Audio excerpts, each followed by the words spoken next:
مثلا سبب کفر میشه که یک تعداد از کسا هستن که صفات خداوند ادعا میکنن. مثلا همین فالبینا و جادوگران وقتی که شما پیششان برین یک کتاب باز میکنن، والله میگه چی آیاتای چی است، پورا سر کتاب میپرتن، دانای کمسایی خدا که انداختن 3 و 4 و 5 که باز برآمد، باز می کتاب میکشه که تو 5 تا اولاد میشی و 6 تا فلانی میشی و فلانی میشی.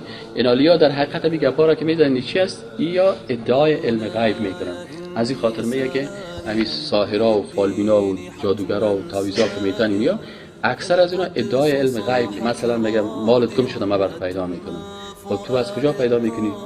چی سند داری که تو میتونی کارو بکنی؟ میگه که تو بچه جوان وقتی که بره این هم ستاره تو را تغییر میدم، ستاره تو آفتابی است و مچم ستاره از دیگه است، مچم عویز است تو آتشی است، من دو تا ستاره تو را یکی میسازم.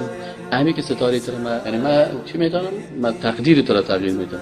پس بالاخره این کسایی که در تقدیر مداخله میکنن یا علم غیب ادعا میکنن، اینیا سبب کفر از یا میشه. از این خاطر رسول اکرم صلی الله علیه و آله میگه که اگر یک نفر پیش یک فالبین یا پیش یک جادوگر یا پیش یک رمل انداز و پیش از یا میره، مجرد که پیشش میشینه 40 روز عبادت از بین میره، مجرد که میشینه.